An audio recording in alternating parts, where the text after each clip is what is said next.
The Great Hall of the Galactic Council was silent. Ambassador Hana Kim stood at the center platform, her hands clasped behind her back.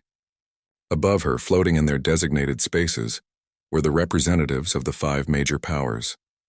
Each one looked down at her with expressions ranging from boredom to outright contempt. Hana was used to this. For the past 10 years, she had represented Earth at these meetings. For 10 years, she had been treated like a child playing at adult games. The other species saw humanity as weak, primitive, barely worthy of a seat at the table. The Draknor representative spoke first. Vorthax was his name, though his full title was Warclaw Vorthax of the Crimson Fleet. He was massive, even by his species standards. Scales the color of dried blood covered his body, and his eyes glowed with an amber light. When he spoke, his voice rumbled through the chamber like thunder.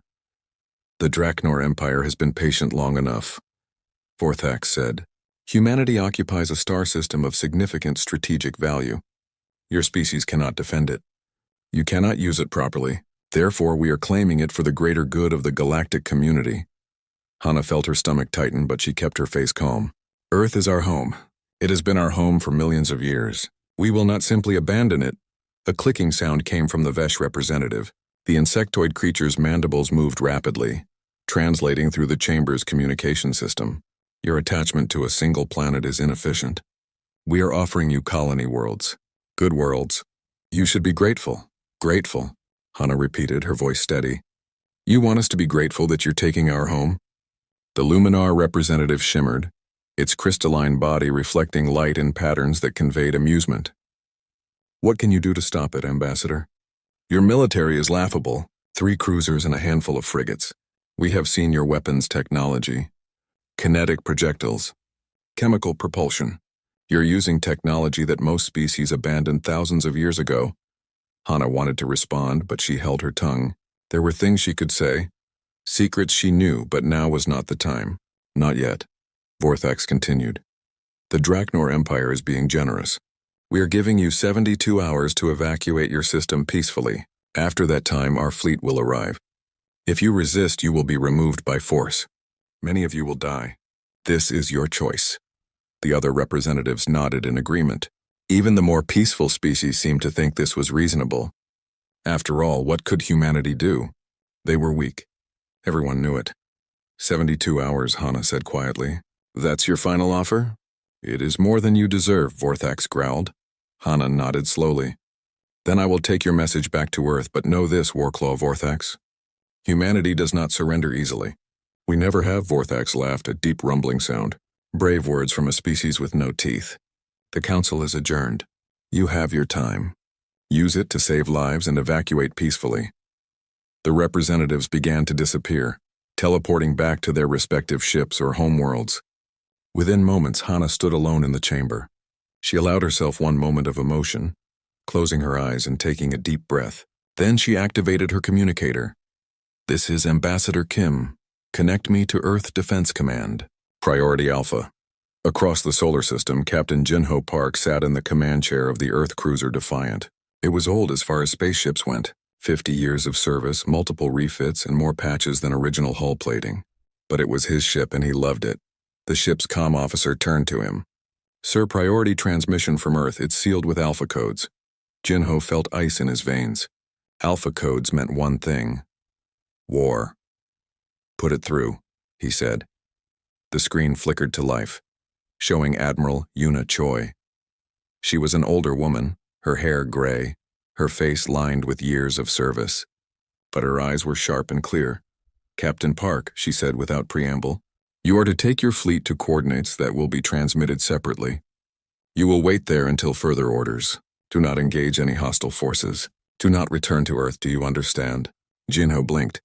"Admiral, with respect, what's happening?" "Are we at war?" "Not yet," Yuna said. "But we will be soon. The Draknor Empire has given us 72 hours to abandon Earth. They're bringing a fleet. And we're running?" Jinho couldn't keep the anger from his voice. "Admiral, my crew didn't sign up to abandon Earth without a fight." Yuna's expression softened slightly. "Captain, I know what I'm asking. But you need to trust me. Trust the chain of command. Go to those coordinates. Wait for orders. Everything will become clear very soon." "How soon?" 68 hours. Maybe less. Yuna leaned forward. Jinho, I've known you for 20 years. Have I ever steered you wrong? Jinho shook his head. No, Admiral. You haven't. Then trust me now. Humanity's survival depends on everyone doing exactly what they're told. Go to those coordinates. Watch your sensors, and be ready for anything. The transmission ended. Jinho sat back in his chair, staring at the blank screen. His first officer, Commander Bora, approached him. Sir, your orders?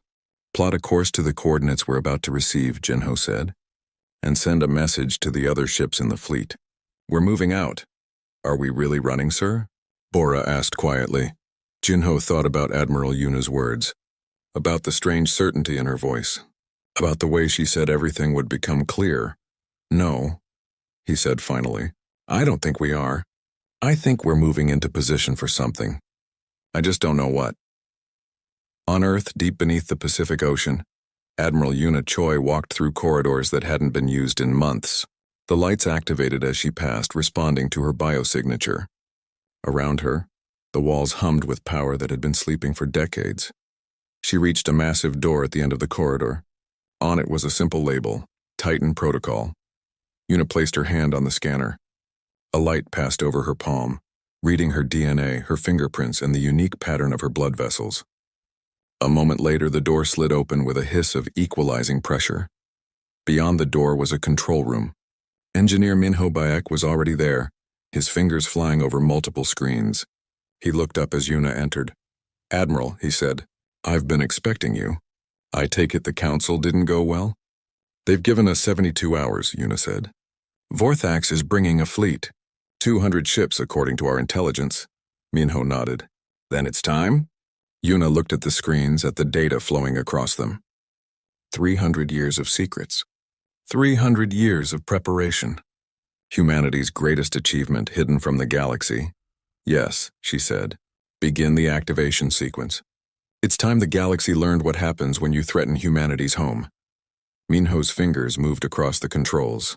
Deep below them, in chambers that extended down into the ocean floor, systems began to wake. Power flowed through conduits the size of train tunnels. Computers that had been dormant for years came online, running through millions of diagnostic checks. And in the darkness, something vast began to stir. Activation sequence initiated, Minho reported.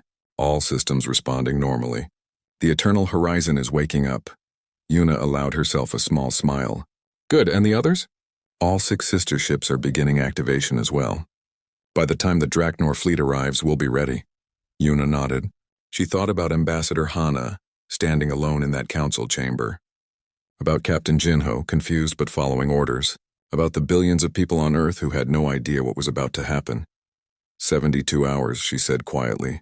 In 72 hours, the galaxy is going to learn the truth. Humanity isn't weak. We never were. We were just waiting. Dr. Sora Lee stood in the archive room, surrounded by screens showing images from 300 years ago. She had been studying these files for weeks, preparing for what was coming. As Earth's leading xenotechnology specialist, she needed to understand every detail of how humanity had reached this point. The first image showed Earth in 2547. The day everything changed. The alien ship had appeared without warning. It was massive, elegant, and completely beyond anything humanity had ever built. For 3 days, the world held its breath. Then the aliens made contact. They called themselves the Luminar Federation, and they came with an invitation. Humanity was invited to join the galactic community. At first, Earth's leaders celebrated. They thought this was humanity's greatest moment, the beginning of a new era. But then they attended their first council meeting and reality hit them like a hammer. They were the weakest species at the table. By far, every other species had thousands of years of space travel experience. They had weapons that could crack planets. They had ships that could cross galaxies in weeks. And humanity? Humanity had barely reached Mars. Their weapons were primitive. Their ships were slow. Worse, the other species made no attempt to hide their contempt. To them, humanity was like children playing with toys. Amusing, perhaps, but certainly not equals. Sora switched to another file. This one was marked, Classified, Eyes Only. It showed a meeting room on Earth 5 years after first contact. Around the table sat representatives from every major nation. The discussion was heated. "We cannot allow ourselves to remain this weak," the American president said. "Every intelligence report shows the same thing. The galaxy sees us as easy prey. It's only a matter of time before someone decides to take what we have." The Chinese premier nodded. "Agreed, but what can we do? It would take us centuries to catch up to their technology." That was when the Korean representative spoke. His name was Admiral Doyun Nam, Yuna's grandfather. "Then we don't catch up," he said. "We leap ahead." The room fell silent. Someone asked what he meant. "We spend the next 300 years building something," Doyun explained. "Something so powerful that no one will dare threaten us. But we do it in secret. We let the galaxy think we're weak. We smile and nod and play the part of the primitive species. And while they're not paying attention, we prepare."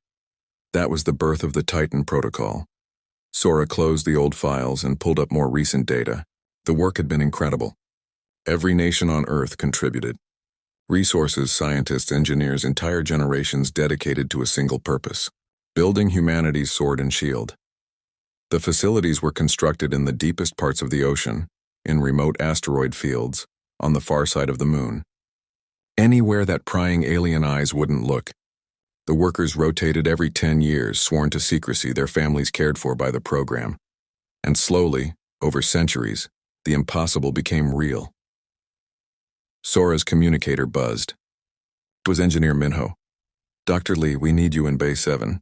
The integration systems are coming online, and I want you to verify the alien tech modifications."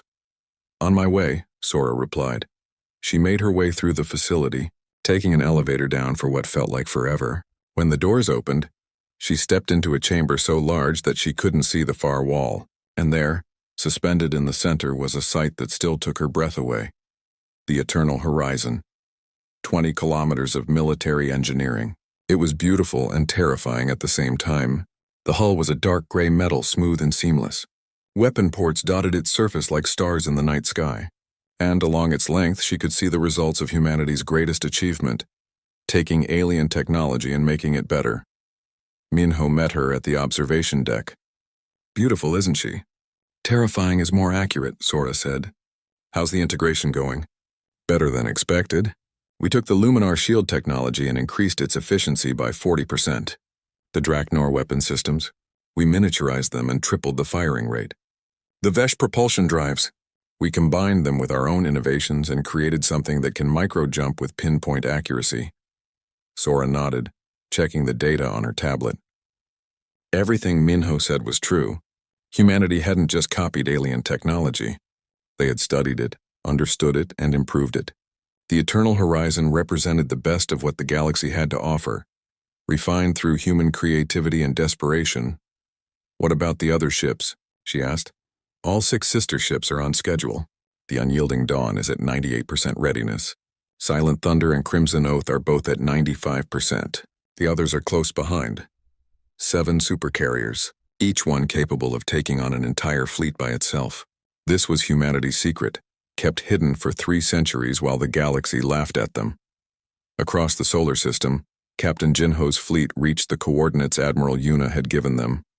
It was empty space, far from any planets or stations. His crew was confused, and Jinho couldn't blame them. "Sir," his sensor officer called out, "I'm not reading anything here." "No ships, no stations, nothing. Keep scanning," Jinho ordered. The Admiral said to wait, so we wait. Hours passed. The crew grew restless. Some whispered that maybe Earth's leaders had given up, that they were abandoning the system without a fight. Jinho didn't believe it, but he had no evidence to offer them. Then, with 48 hours left on the Draknor ultimatum, something changed. "Sir," the sensor officer shouted, "I'm reading. I don't know what I'm reading. Space itself is distorting." Jinho leaned forward. On screen, what he saw didn't make sense. Empty space was rippling like heat waves on a desert road. The distortion grew larger and larger, spreading across thousands of kilometers. "It's a stealth field," the comm officer, Lieutenant Narigo, whispered. "But nothing that big could hide behind a stealth field. It's not possible." The rippling intensified, and then, piece by piece, reality reassembled itself into something that shouldn't exist. First, a shadow appeared, then metal, then more metal. The sensor readings climbed higher and higher. 1 kilometer, 2 kilometers, 5, 10, 20. The eternal horizon materialized in front of them like a god emerging from nothing. Jinho's crew was silent. Someone dropped their coffee cup and it clattered on the deck, but no one noticed. They were all staring at the screen, at the impossible ship that had appeared before them. "How long has that been there?" Jinho asked quietly. "Based on the stealth field patterns," the sensor officer said, his voice shaking. "It's been there the whole time. We've been sitting next to it for hours without knowing." Jinho felt something shift inside him. All those years of being looked down on by the other species. All the times he had attended diplomatic functions and been treated like a child. All the mockery and contempt humanity had endured. It had all been a lie. "A deliberate deception," Sir Nari said. "The eternal horizon is hailing us. Put it through." Admiral Yuna's face appeared on the screen. Behind her, Jinho could see a command center that looked more advanced than anything he had ever seen. "Captain Park," Yuna said, "welcome to humanity's real navy. What you're looking at is the eternal horizon, the first of 7 supercarriers built over the past 3 centuries. Each one is fully operational. Each one is crewed by personnel who have trained their entire lives for this moment." Jinho found his voice. "Admiral." "The galaxy has no idea, do they?" Yuna smiled. "No, they don't. They think we're weak. They think we're primitive. They've been thinking that for 300 years. In 48 hours, when the Draknor fleet arrives, they're going to learn the truth. And Captain, I want you and your crew to have the best seats in the house." Behind the eternal horizon, space rippled again. 6 more massive shapes began to appear. The other supercarriers, each one as impossible as the first. "My God," Jinho breathed. "No," Yuna said. "Not God, just humanity. Patient, clever, determined humanity. The Draknor think they're coming to remove a weak species from their home. Instead, they're about to learn the most important lesson in galactic history. Never mistake patience for weakness." On Earth, in government buildings around the world, leaders watched the same feeds. Some cried. Some laughed. All of them felt the weight of 3 centuries of sacrifice and secrecy lifting from their shoulders. The sword had been forged. Now it was time to use it. The Draknor fleet arrived exactly on schedule. 200 warships emerged from faster-than-light travel at the edge of Earth's solar system. Each ship was a testament to the Empire's military power. Some were larger than cities. All of them bristled with weapons that had conquered 1,000 worlds. Warclaw Vorthax stood on the bridge of his flagship, the Blood Throne. Around him, his officers worked with efficient precision. This was routine for them. They had done this dozens of times before. A weak species refused to leave their system. The Draknor showed up with overwhelming force and the weak species surrendered. Simple. "Begin scanning the system," Vorthax ordered. "Locate their pathetic fleet." The sensor officer worked his console. "Warclaw, I'm detecting 3 human cruisers and 12 frigates. They're holding position near the 6th planet." Vorthax laughed. 15 ships against 200. The humans are either very brave or very stupid. Probably stupid. What Vorthax didn't know was that every major species in the galaxy was watching. Ambassador Hana had made sure of it. She had opened Earth's communication channels to anyone who wanted to watch.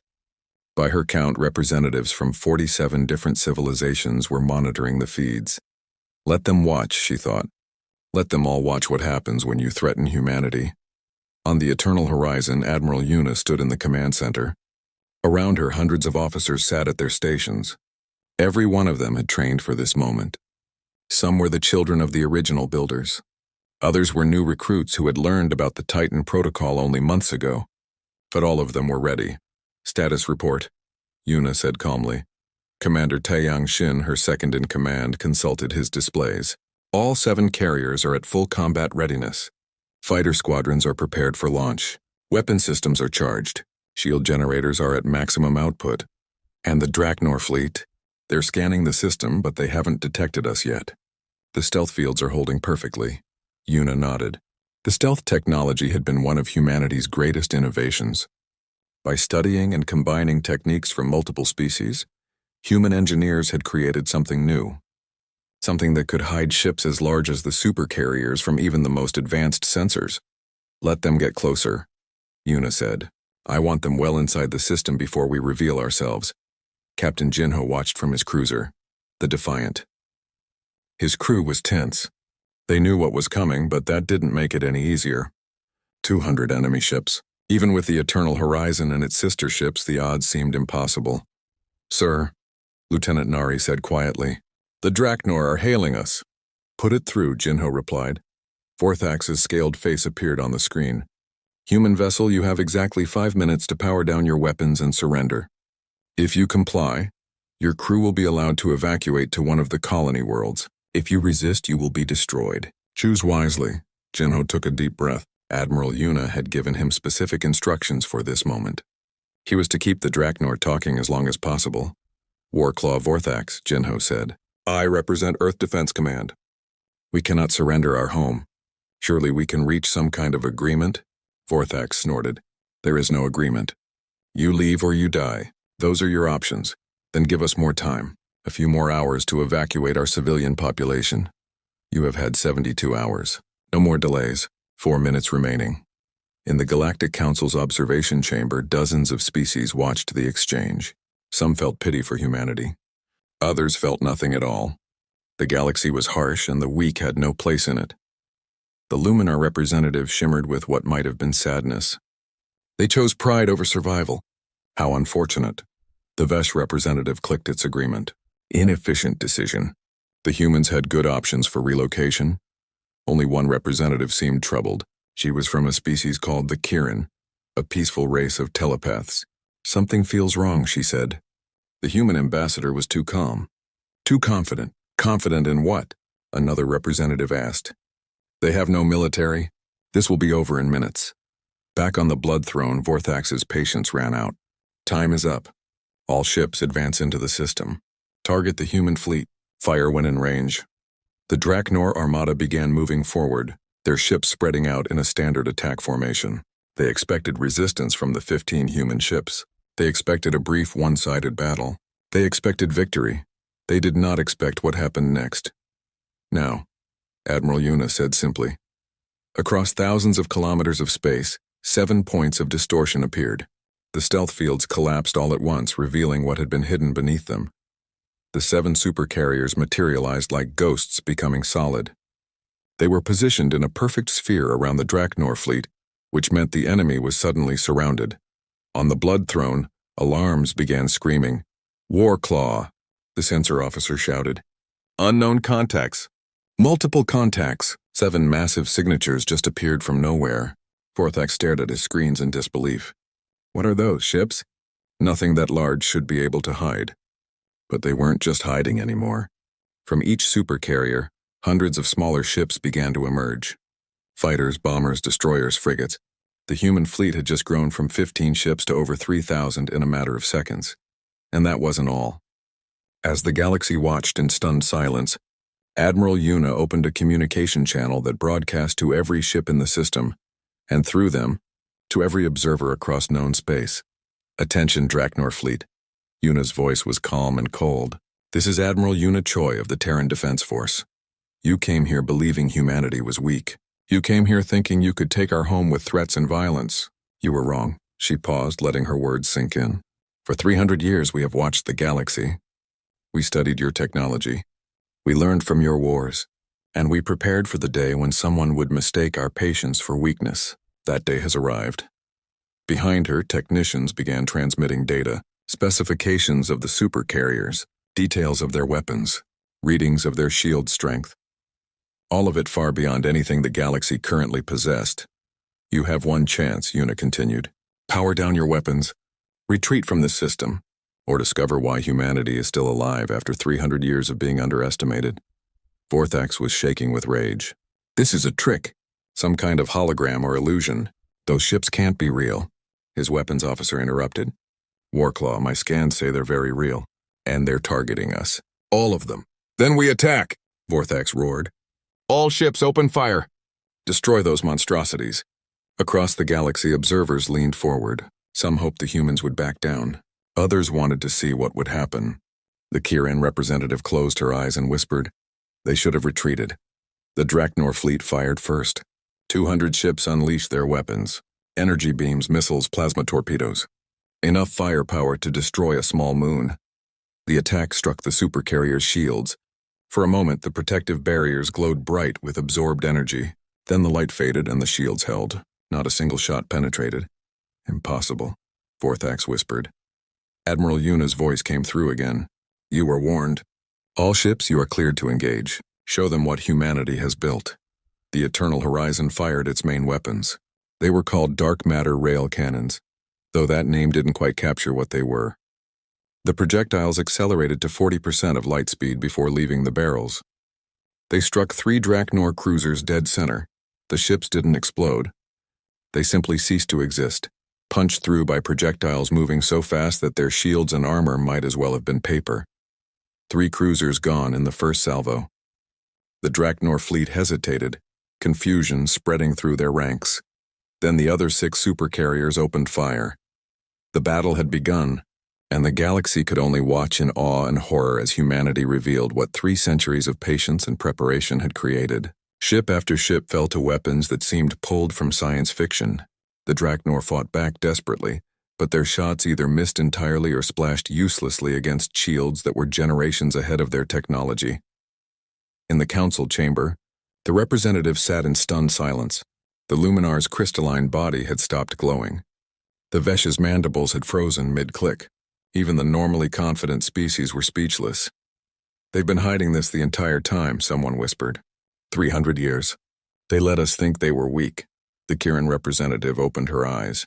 Not weak, patient, there's a difference. And the galaxy is about to learn what that difference means. On Earth, billions of people watched the battle unfold. Some cheered. Some cried. All of them felt the same thing, pride. Pride in what their ancestors had built. Pride in the generations who kept the secret. Pride in being human. The battle was far from over, but the outcome was no longer in doubt. The Draknor had come expecting to face primitive weapons. Instead, they faced the result of humanity's greatest achievement, turning their weakness into strength, their isolation into focus, and their fear into determination. Wing Commander Jiwoo Han sat in the cockpit of her fighter, her hands steady on the controls. Around her, 300 other pilots waited for the launch order. They had trained for this their entire lives, flying simulators based on intelligence gathered from decades of watching alien combat tactics. Now it was time to put that training to use. All wings, this is Eternal Horizon Command. A voice crackled through her helmet. You are cleared for launch. Show them what human pilots can do. Copy that command, Jiwoo replied. All wings, follow my lead. The launch bay doors opened and Jiwoo felt her fighter accelerate forward. Within seconds, she was in open space. Behind her, wave after wave of fighters launched from all 7 supercarriers. The starfield filled with small, fast-moving ships. The Draknor had fighters too, but they were larger, slower, built for direct confrontation. Human fighters were different. They were small enough to dodge most incoming fire, fast enough to strike and retreat before the enemy could respond, and armed with weapons that punched far above their weight class. Lock missiles on the nearest Draknor cruiser, Jiwoo ordered. Fire on my mark. Her squadron moved as one unit, weaving through space in patterns that would have been impossible for larger ships. The Draknor point defense systems tried to track them, but the human fighters were too fast, too nimble. Mark, Jiwoo said. 300 missiles launched simultaneously. They weren't normal missiles. Human engineers had developed something called quantum entanglement guidance. Once locked onto a target, the missiles couldn't be jammed, couldn't be fooled by decoys, couldn't be shaken. They would find their target or die trying. The missiles struck the Draknor cruiser from every angle. Its shields flickered and failed under the concentrated assault. The hull cracked open, atmosphere venting into space. Within seconds, the ship was dead. One down, Jiwoo reported. Moving to next target. On the Blood Throne, Warclaw Vorthax watched his fleet fall apart. In just 5 minutes of combat, he had lost 20 ships. 20 ships! Against an enemy that wasn't supposed to exist. Get those human fighters off us, he roared. We're trying, Warclaw, his tactical officer replied. But they're too fast. Our targeting systems can't lock onto them. Vorthax slammed his fist on the console. Then use the big ships. Concentrate fire on those supercarriers. They can't hide from our main weapons. The remaining Draknor warships focused their fire on the Eternal Horizon. Hundreds of energy beams and missiles converged on a single point. Surely, Vorthax thought, even shields that advanced couldn't withstand that much punishment. He was wrong. The Eternal Horizon's shields absorbed everything. The human engineers had studied shield technology from 4 different species and combined them into something new. The shields didn't just block incoming fire. They converted the energy into power for the ship's systems. The more the Draknor fired, the stronger the human ship became. Admiral Una watched the battle from her command center. Everything was proceeding according to plan. Better than planned, actually. The simulations had predicted 15% losses by this point. Current losses 0. Status of the enemy fleet? She asked.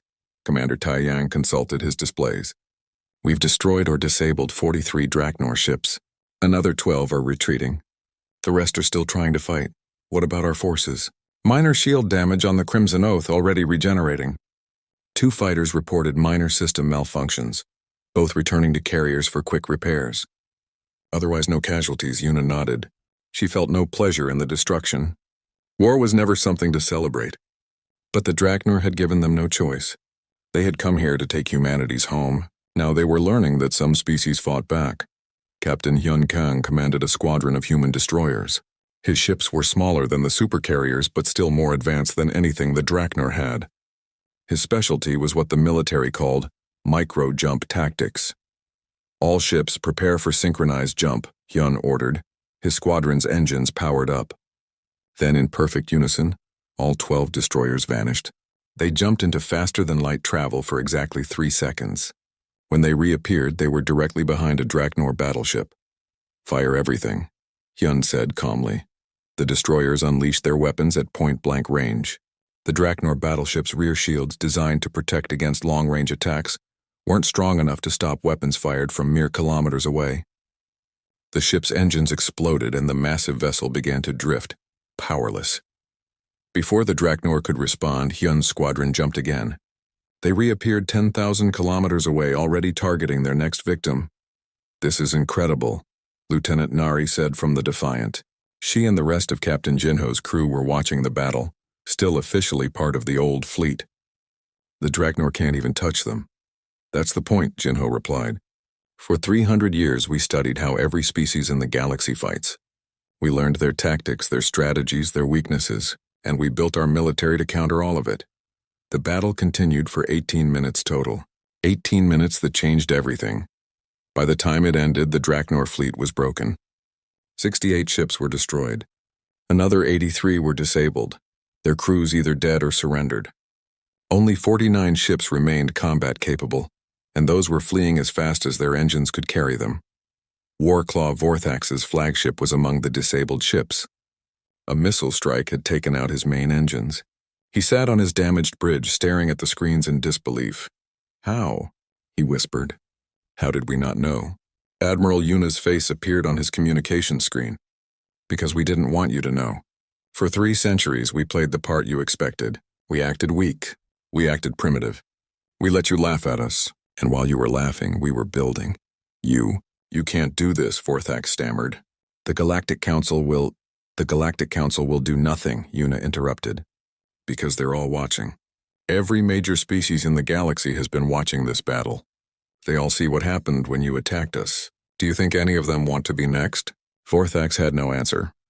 Your crew will be treated according to the Geneva Conventions, Una continued.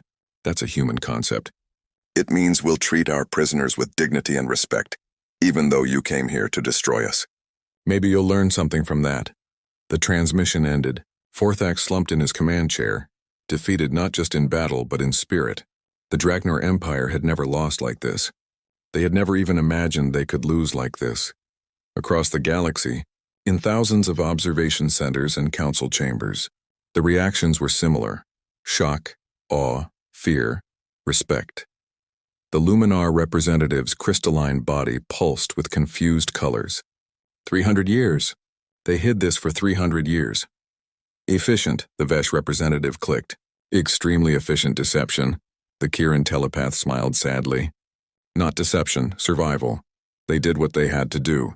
And now the galaxy knows. Humanity is not weak. They never were. In the council's main chamber, Ambassador Hana stood alone, watching the feeds. She thought about all the years of mockery, all the times she had been dismissed and ignored.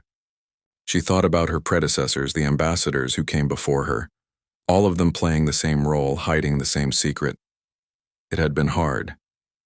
So hard to smile while being insulted, to nod while being threatened, but it had been necessary, because if the galaxy had known the truth too soon, if they had discovered the Titan protocol before it was complete, they would have acted. They would have united against humanity, destroyed them before they became a threat. But now it was too late. The secret was out. Humanity's sword had been revealed, and it was magnificent. Hana's communicator buzzed. It was Admiral Yuna. Ambassador, Yuna said. The battle is over. Total human casualties, 0. We've secured the system. Earth is safe. Hana felt tears on her cheeks. Thank you, Admiral. Thank you for everything. Thank our ancestors, Yuna replied. They're the ones who had the wisdom to plan for this day. We just followed their blueprint. As the communication ended, Hana looked up at the empty council chamber. Soon it would fill again. Soon there would be emergency meetings, debates, new treaties. The galaxy would have to adjust to a new reality. Humanity was no longer the weak newcomer. They were a power to be respected, even feared. And they had earned that position through patience, intelligence, and the willingness to play the long game. The universe had shook. Now it had to figure out what came next. 3 days after the battle, the Galactic Council reconvened. The chamber looked the same as always, but everything had changed. The representatives who floated in their designated spaces seemed smaller somehow, less certain of themselves. When Ambassador Hana entered, there was no mockery, no dismissive glances. Instead, there was silence. Respectful, uncertain silence. The council leader, a being of pure energy from the Nexari sovereignty, spoke first. Ambassador Kim, the council wishes to apologize for the actions of the Draknor Empire. Their aggression was not sanctioned by this body. Hana nodded slowly. She knew that was a lie. The council had known about the Draknor's plans. Some had quietly supported them. But now that humanity had won, everyone wanted to distance themselves from the losing side. Your apology is noted, Hana said diplomatically, but let me be clear about something. Humanity didn't reveal our capabilities because we want to conquer. We did it because we had no choice. You forced our hand. She activated a holographic display. It showed footage from the battle, but also images from the past 300 years. Diplomatic meetings where humans were ignored, trade negotiations where Earth was cheated, military incidents where human ships were attacked, and the perpetrators faced no consequences. For 3 centuries we watched, Hana continued. We saw how the galaxy treated species they considered weak. We saw worlds conquered, populations enslaved, entire civilizations destroyed, and we knew that if we didn't protect ourselves, we would be next.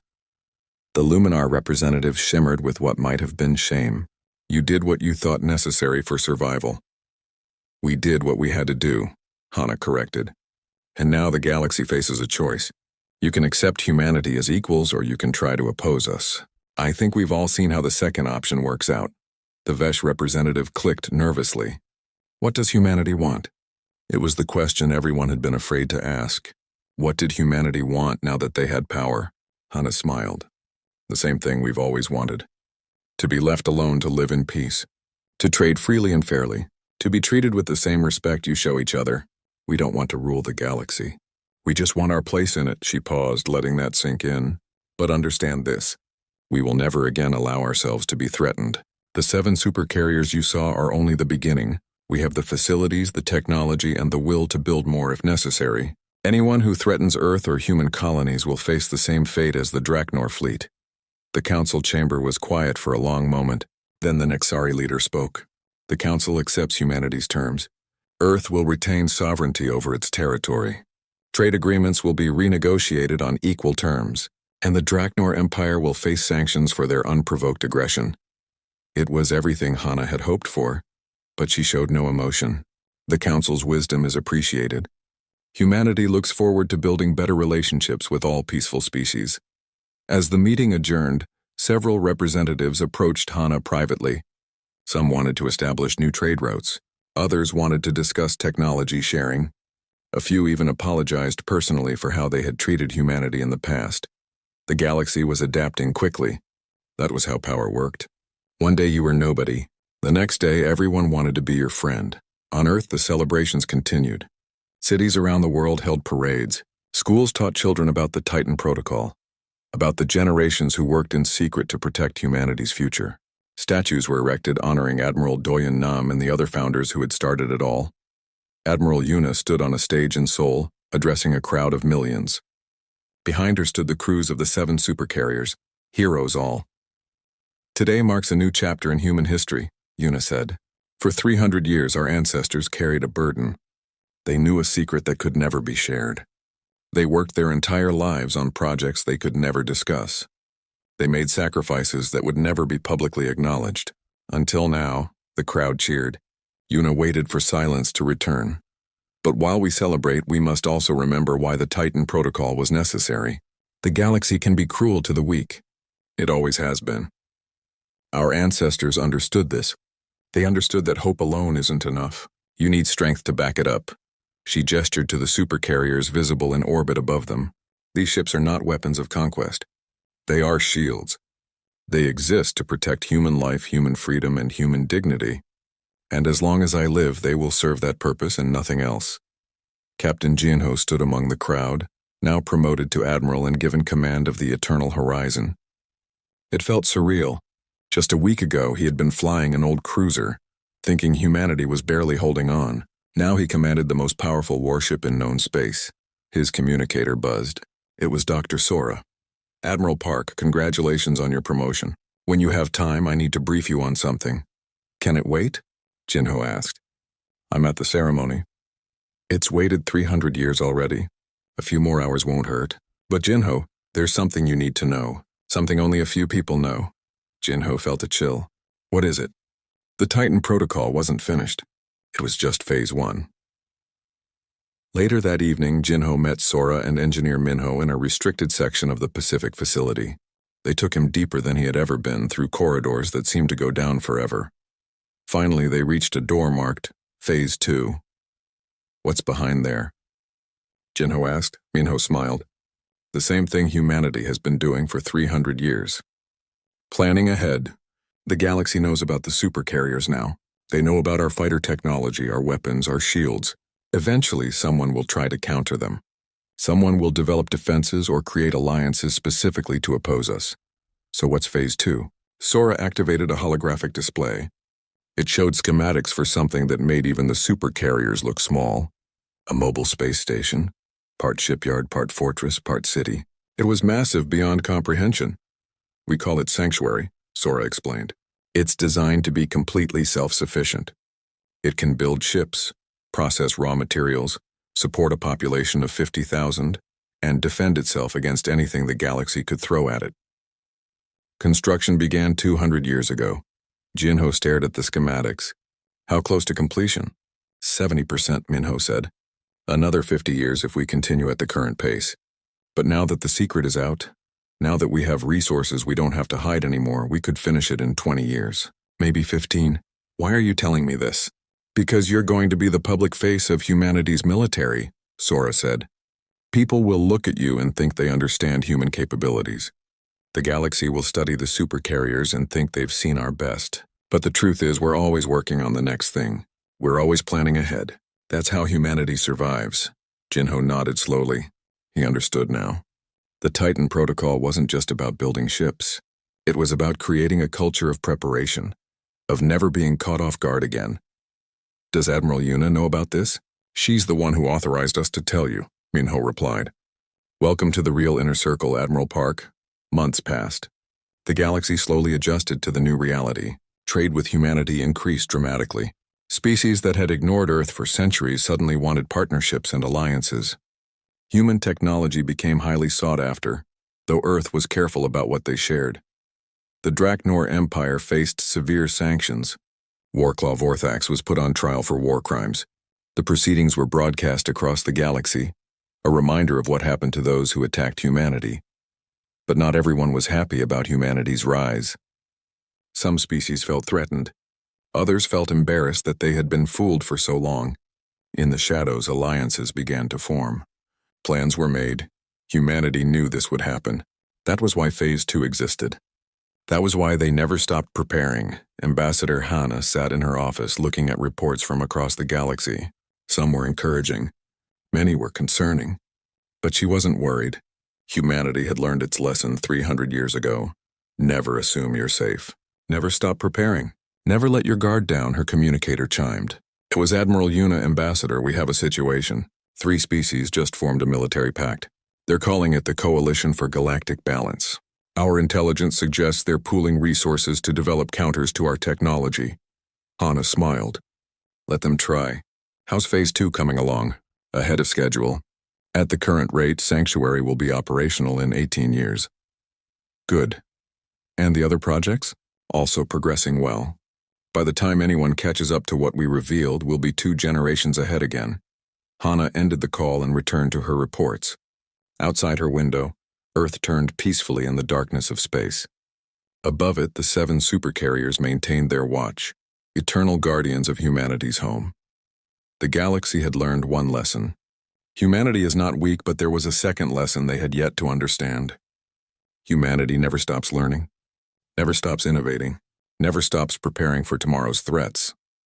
300 years ago, a group of human leaders looked at the galaxy and realized they were hopelessly outmatched. Instead of giving up, they made a plan. A plan so audacious, so patient, that it took centuries to complete now. Humanity stood as equals among the stars, but they didn't celebrate too long.